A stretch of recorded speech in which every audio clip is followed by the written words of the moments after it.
Hello everyone, आप सभी का दी पर स्वागत है। मैं विश्वजीत सिंह। दोस्तों, कल आपके एग्ज़ाम की डेट शीट आ चुकी है, डेट अनाउंस किए जा चुके हैं। आज दिल्ली यूनिवर्सिटी ने एग्ज़ाम की गाइडलाइंस तय कर दी हैं, गाइडलाइंस को रिलीज़ कर दिया है, जिसके अकॉर्डिंग आपका एग्ज़ाम होगा।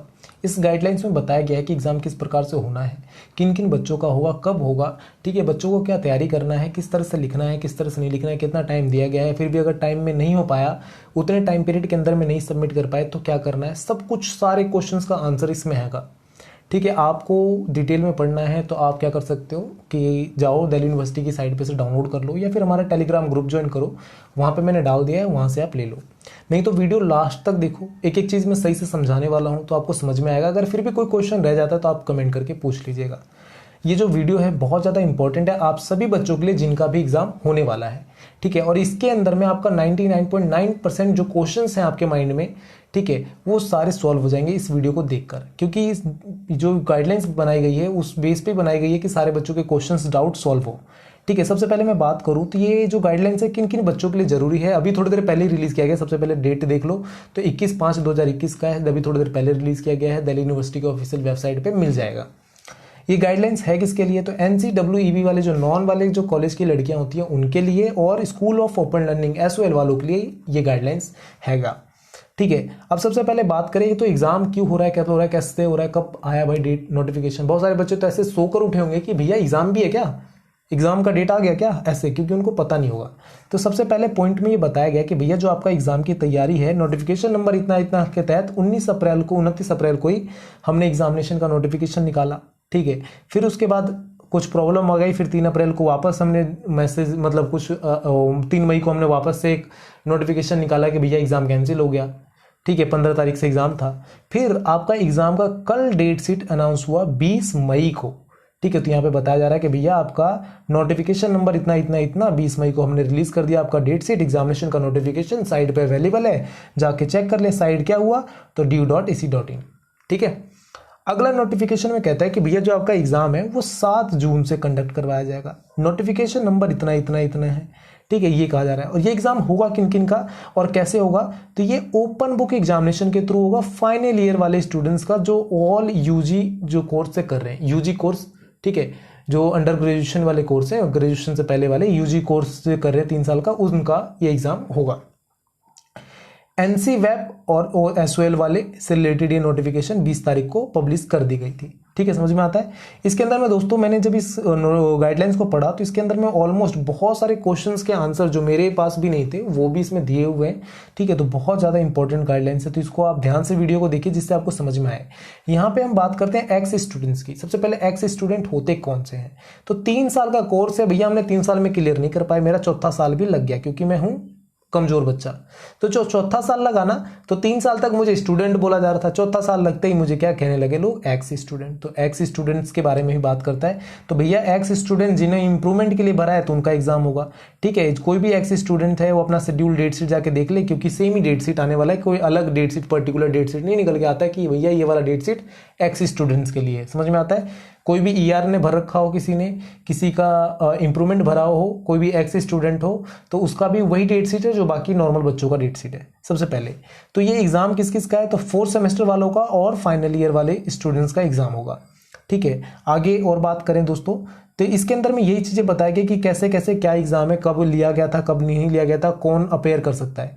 तो एक बच्चे का क्वेश्चन था, ठीक है, देखो यहाँ पे 4th सेमेस्टर और 3rd ईयर वाले बच्चों का अपेयर कर सकते हैं यहाँ पर। ठीक है, तो और जैसे 4th सेमेस्टर और 2nd ईयर वाले बच्चे ओनली अपेयर कर सकते हैं। तो 6th सेमेस्टर और 3rd ईयर वाले बच्चों का एग्जाम है, 4th सेमेस्टर और 2nd ईयर वाले बच्चे इंप्रूवमेंट भर सकते हैं। इस तरह से देखो, एक इंप्रूवमेंट का तरीका होता है दोस्तों, जब सेमेस्टर मोड में आप आ जाते हो ना, तो मान लो आपके 1st सेमेस्टर में बैक आई, तो आप उस बैक का एग्जाम कब दोगे, क्या आपका 2nd सेमेस्टर में इसका एग्जाम होगा, नहीं, आपका एग्जाम कब होगा, 3rd सेमेस्टर में। ठीक है, फिर मान लो आपका 2nd सेमेस्टर में बैक आया तो उसका एग्जाम के 3rd सेमेस्टर में होगा, नहीं, 4th सेमेस्टर में एग्जाम होगा। तो इस मेथड के थ्रू भी यहाँ पर बात करता है, जिसमें कहा जाता है कि भैया देखो, जो बच्चे जिनका 4th सेमेस्टर में बैक आया हुआ है, ठीक है, मतलब अगर मान लो 4th सेमेस्टर का एग्जाम दे रहे हैं तो 2nd ईयर वाले उनका भी एग्जाम हो जाएगा, जो बैक वेक वाले स्टूडेंट्स हैं उनका भी एग्जाम हो जाएगा। इस तरह से यहाँ पे बताया गया है। समझ में आता है।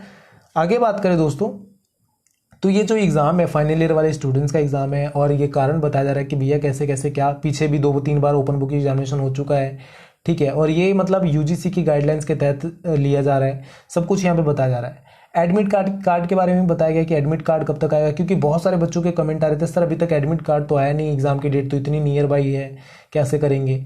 तो एडमिट कार्ड है क्या है, बिफोर एग्जाम 7 डेज आ जाता है, 7 दिन पहले एग्जाम से आ जाता है आपका एडमिट कार्ड, ठीक है। और एडमिट कार्ड जब आए दोस्तों, तो यहाँ पे कॉलेज ने एक मतलब बोल्ड लेटर में बता भी रखा है कि अगर आप एडमिट कार्ड डाउनलोड करते हो तो अपनी हर एक चीज़ को सही से चेक करें। अब हर एक चीज़ क्या, तो सबसे पहले इनरोलमेंट नंबर, जो आपका इनरोलमेंट नंबर है वो चेक करें, मिलाएं अपने फी रिसीप्ट से, आई कार्ड से, ठीक है, नेम मिलाएं, सब्जेक्ट मिलाएं, ठीक है, सब कुछ एकदम सही से चेक करें। रीज़न क्या है कि आजकल सिस्टम के अंदर में बहुत ज़्यादा गड़बड़ आ रहा है, ठीक है। एक पिछले ईयर के एक स्टूडेंट्स के रिजल्ट में गड़बड़ था, उसके कारण से आगे दिक्कत हुई से मेरी स्टूडेंट्स थी, ठीक है।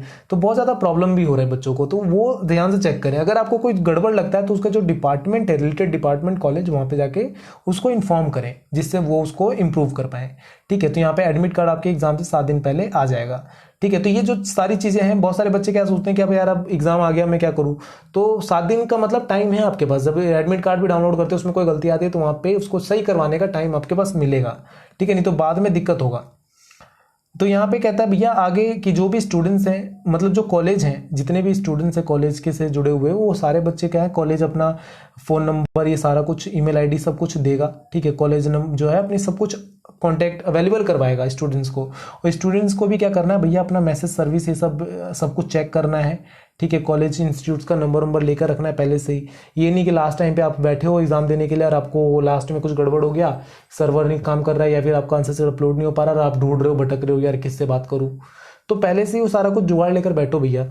आप अपना फ़ोन नंबर अपडेट करवा लेना, ईमेल आईडी अपडेट करवा लेना, ठीक है। कैसे करवाना, कहाँ करवा लेना, मतलब ये नहीं कि कॉलेज आके करवाना है, कोरोना चल रहा है वहाँ जाओगे मारेंगे पुलिस वाले अलग पकड़ कर, ठीक है। आपको करना क्या है, तो सिस्टम पे ही, ऑनलाइन सिस्टम पे ही आपकी ईमेल आईडी, जैसे मान लो सोल के स्टूडेंट हो तो सोल की जो ऑफिशियल वेबसाइट है उसको डालो, ठीक है, लॉगिन करो अपनी स्टूडेंट आईडी को, और लॉगिन करने के बाद वहाँ पे फ़ोन नंबर और ईमेल एड्रेस अपडेट करने का ऑप्शन आ जाएगा, उसे अपडेट कर दो, ठीक है। इस तरह से आप अपना अपडेट कर सकते हो। ये सारी चीज़ें, मैसेज वैसेज सर्विस आपकी सही रहेगी तो जो भी एग्जाम का नोटिफिकेशन होगा वो टाइम से आपको मिलेगा, ठीक है। टाइम पीरियड का आपका पूरा पता चलेगा, अच्छा भैया ये चल रहा है, ऐसा चल रहा है, तो ये चीज़ें। और कॉलेज के बारे में भी, ईच कॉलेज इंस्टीट्यूट का मोबाइल नंबर, ये सब आईडी लेकर रखे रहोगे तो वहाँ पे भी मतलब क्वायरी कर सकते हो अगर कुछ भी एग्जाम के दौरान में आपको प्रॉब्लम आती है तो उसके लिए, ठीक है, यहाँ पे कहा गया है।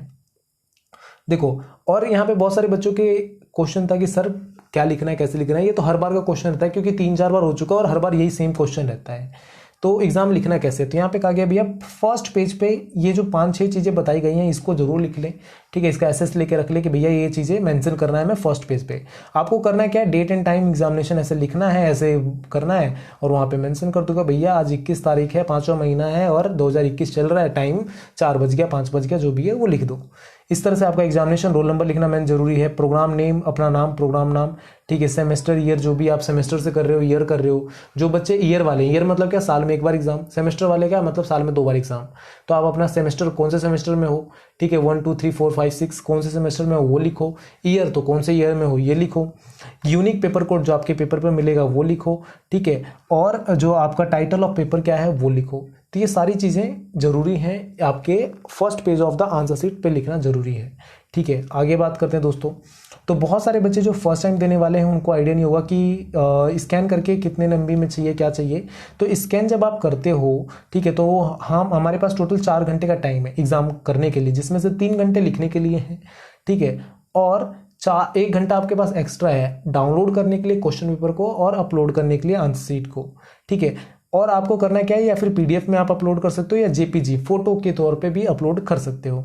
अगर मान लो आप किसी कारण से अपलोड नहीं कर पाए तो आपके पास मतलब 1 घंटा एक्स्ट्रा ही मिलेगा, वो मैं बताता हूँ अभी।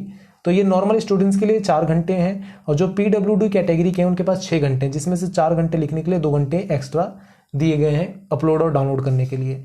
और देखो, अगर मान लो मेरे पास 4 घंटे, कल मैं यही मेरे ग्रुप में डिस्कशन हो रहा था रात के टाइम पे, बहुत इंटरेस्टिंग था। कुछ बच्चे पूछ रहे थे कि सर 3-4 घंटे के अंदर में कर पाएंगे क्या, क्योंकि लास्ट ईयर नहीं हो पा रहा था मुझसे, ठीक है। तो ऐसे करके बहुत सारे बच्चे थे जिनका डाउट था कि 4 घंटे में सर अपलोड कर देंगे लिखकर। तो 3 घंटे आपके पास लिखने के लिए हैं, 1 घंटा एक्स्ट्रा है जिसमें आपको अपलोड करना है, डाउनलोड करना है, वो सारा आ जाता है, उतना ज़्यादा टाइम नहीं लगता है। पर फिर भी इन केस मान लो कि कोई स्टूडेंट है भैया जिसका नहीं हो पाया, तो आप क्या करें। तो पुअर इंटरनेट कनेक्शन हो सकता है, कनेक्टिविटी हो, ठीक है, और मान लो टेक्निकल कोई इशू आ जाता है जिसके कारण से नहीं कर पाया, तो उसके पास 1 घंटा और एक्स्ट्रा रहेगा। 5 घंटे के अंदर में वो अपनी जो एविडेंस के साथ में, डॉक्यूमेंट्री सबूत के साथ में, एविडेंस के साथ में ईमेल कर सकता है नोडल ऑफिसर को, जो आपका ईमेल आईडी कॉलेज के द्वारा, या फिर अभी जो मैं बताऊंगा ईमेल आईडी जो उसके ऊपर आप मेल कर सकते हो आंसर सीट को। तो ये वीडियो जो दोस्तों बहुत ज़्यादा ज़रूरी है, क्योंकि अगर मान लो आपका छूट गया कभी आंसर, आपका मतलब मान लो 3 घंटे का टाइम था, 4 घंटे का टाइम था, और जो ओबी पोर्टल है वो 4 घंटे बाद आपका वहाँ पे वर्क नहीं करेगा, आप वहाँ पे अपलोड नहीं कर सकते 4 घंटे बाद, वो खत्म हो जाएगा, वहाँ पे सबमिट का जो है वो हट जाएगा बटन, ठीक है। तो आपको क्या करना है, फिर मेल करना है जो नोडल ऑफिसर का मेल आईडी है, जो मैं अभी नीचे बताने वाला हूँ, ठीक है। तो यहाँ पे ये बताया गया है। आगे हम बात करें दोस्तों, तो स्टूडेंट्स जितने भी स्टूडेंट्स हैं उनको अंडरटेकिंग सबमिट करना पड़ेगा, ठीक है। पीडीएफ जेपीजी के अंदर में अंडरटेकिंग सबमिट करना पड़ेगा, मतलब उसमें बताया होगा कि भैया कोरोना चल रहा है, इस कारण से ओपन बुक एग्जामिनेशन ले रहे हैं, ये वो चीज़, ठीक है, फलाना ढिकाना सारा बताया रहेगा, और उसको सबमिट कर देना है। ऐसे देखो आगे हम बात करें तो मतलब क्या अब स्टूडेंट्स को चाहिए क्या, students should appear in the examination as per the option filled in the examination form. देखो स्टूडेंट्स के पास 2 तरह के ऑप्शन है एग्जाम देने के लिए। आप जब एग्जामिनेशन के लिए रजिस्टर करोगे ना, अभी कुछ दिन के अंदर में रजिस्ट्रेशन शुरू होगा, शायद आपका एक बार लॉग इन करके देख भी लीजिएगा, क्या पता शुरू हो गया होगा। तो 2 ऑप्शन आएंगे आपके पास, रिमोट मोड और फिजिकल मोड, ठीक है। रिमोट मोड और फिजिकल मोड। तो अगर रिमोट मोड का मतलब क्या हुआ कि भैया आपको ऑनलाइन ओपन बुक एग्जामिनेशन के थ्रू घर पर बैठकर आपको एग्जाम देना है, ठीक है। और फिजिकल मोड का मतलब क्या हुआ, आपके लिए सेंटर आएगा और सेंटर में जाके एग्जाम देना है, ठीक है। तो ये बताया जा रहा है। अब देखो रिमोट मोड और फिजिकल मोड वाले के लिए इंस्ट्रक्शन यहाँ पे पूरा दिया गया है कि किस तरह से क्या इंस्ट्रक्शन है, उसके हिसाब से आपको वर्क करना है, ठीक है। वहाँ पे मतलब किसी भी कहीं से भी पार्ट हो, हर इज वहाँ पे एग्जामिनेशन दे सकता है रिमोट मोड के थ्रू, मतलब कहीं से भी आप दे सकते हो, वहाँ पे कोई वो नहीं है कि भैया इसी जगह पर्टिकुलर जगह पर आकर दो। पर फिजिकल मोड में क्या है कि जहाँ पर मेरा सेंटर बनेगा, जहाँ पर मेरा सेंटर पड़ेगा, मुझे वहाँ पर जाकर एग्जाम देना पड़ेगा। पर रिमोट मोड में ऐसा कुछ नहीं है, ठीक है। ये चीज़ें आपका जो स्टूडेंट जो है वो अपने आंसर सीट को स्कैन करके 7 MB के अंदर में, ठीक है, आपको ज़्यादा बड़ा फाइल नहीं बनाना है। लास्ट ईयर क्या हुआ था, एक बच्चा था, उसके पास अच्छा महंगा फ़ोन था और उसने स्कैन किया और उसका ज़्यादा MB का बन गया। अब वो अपलोड करे तो अपलोड ही ना हो, क्योंकि नेट नहीं चल रहा था उतना अच्छा से, ठीक है। जियो महान था उस समय उसका, तो बहुत दिक्कत हो रही थी। तो मेन आपको क्या करना है भैया, आपको कंप्रेसर भी डाउनलोड करके रखना है। कंप्रेसर क्या होता है, तो जैसे मान लो कोई पीडीएफ आपकी ज़्यादा MB की बन गई, मुझे चाहिए थी 7 MB की और बन गई 10 MB की, तो 10 MB तो कुछ ज़्यादा बड़ा होता नहीं। अब 3 MB कम कैसे करूँ, या 3 पेज कम स्कैन करूँ तब होगा। तो 3 पेज कम स्कैन करूँगा तो 3 पेज का नंबर भी कम मिलेगा। तो उसके लिए मुझे क्या करना पड़ेगा, कंप्रेसर डाउनलोड करना पड़ेगा जिससे मेरी फाइल छोटी हो। ये सारी चीज़ें पहले से करके रख लेना भैया, पहले से करके ट्राई करके देख लेना कैसे कैसे होता है। नहीं तो बाद में क्या होगा, एग्जाम के टाइम पे बैठ जाओगे, आधे घंटा टाइम है अपलोड करने का और आपको 1.5-2 घंटे लग रहे हैं आपको इसको सीखने में ही उस टाइम। तो पहले से ही सीख के रख लीजिएगा, ठीक है। 7 MB का ही हम अपलोड कर पाएंगे, 7 MB से ज़्यादा होगा तो अपलोड नहीं कर पाओगे, ठीक है। चाहे आपका PDF हो चाहे वो JPG हो। और सबसे मेन चीज़, लास्ट ईयर बहुत सारे बच्चे समझदारी दिखा रहे थे, स्कैन करने के बाद वहाँ पे ऑप्शन आता था प्रोटेक्ट योर फाइल, ठीक है। जब आप स्कैन करोगे ना अलग अलग एप्लीकेशन से अपने फ़ोन में या सिस्टम में, तो वहाँ पे लिखा आता है प्रोटेक्ट योर फाइल, ठीक है, सुरक्षा करो अपने फाइल की। तो वहाँ पे लोग क्या करते थे, पासवर्ड लगा दिए भैया, एकदम खतरनाक पासवर्ड लगा दिए, और पासवर्ड लगाकर कॉलेज को मेल कर रहे हैं या कॉलेज के साइट पे अपलोड कर रहे हैं। तो कॉलेज वाले को भैया पासवर्ड कैसे पता चलेगा, आपका सब उसको सपना आ रहा है आपके पासवर्ड का। तो कभी भी पासवर्ड मत लगाकर वो फाइल अपलोड कीजिएगा भैया, बड़ा मेहरबानी हो, नहीं तो आपका नंबर रोगे फिर बाद में कि नंबर आए नहीं, फिर कॉलेज वालों को दोष दोगे, ठीक है। ये सारी चीज़ें। और स्टूडेंट क्या है, एक्नोलेज किया जाएगा, मैसेज सेंड किया जाएगा email after submission of the portal. जैसे ही आपका सबमिट हो जाएगा तो वहाँ पे लिखा आएगा आपको मेल के थ्रू कि भैया आपका सक्सेसफुली सबमिट हो गया, आप जाओ मजे लो, मौज मारो अब, ठीक है, आराम करो, आपका सबमिट हो गया है, ठीक है। और यहाँ पे एक ऑप्शन ये भी है कि the student had option to remote mode shall not be permitted to appear in the physical mode. अगर मान लो आप रिमोट मोड से सेलेक्ट कर लिए हो तो आपको फिजिकल मोड में जाना अलाउ नहीं है। पर अगर आप फिजिकल मोड सेलेक्ट कर लिए तो रिमोट मोड में आप एग्जाम दे सकते हो। सबसे अच्छी बात यह है, बहुत सारे बच्चे क्या करते हैं, जोश में यार मुझे ना घर पे बैठ के एग्जाम नहीं देना, मुझे फिजिकल सेंटर में जाके एग्जाम देना है, सेलेक्ट कर लेते हैं। बाद में पता चलता है भैया फिजिकल में तो नकल चलनी नहीं है, घर पे तो बैठ के कम से कम बुक की हेल्प से लिख तो लूंगा, नंबर तो आ जाएगा। तो वो बच्चे दे सकते हैं एग्जाम घर पर बैठकर भी। पर अगर आप फिजिकल मोड सेलेक्ट कर, रिमोट मोड सेलेक्ट करके फिजिकल मोड के लिए नहीं जा सकते हो, सबसे मेन चीज़।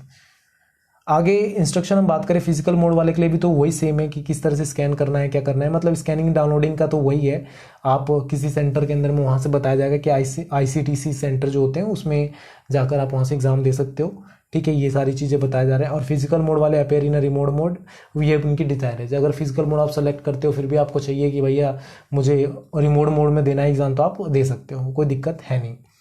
आंसर सीट अपलोड की बात करें तो आंसर सीट दोस्तों यहाँ पे 2 तरह की साइट बताई गई हैं जहाँ पे अपलोड कर सकते हो। जो रेगुलर स्टूडेंट्स हैं NCEE वाले हैं, ये इस जगह पे जाके अपलोड कर सकते हैं। यहाँ पे मतलब रजिस्टर अपलोड कर सकते हैं। कैसे, उनकी साइट क्या है तो obe.uod.ac.in, और SOL वाले के लिए ये वाली साइट दी गई है।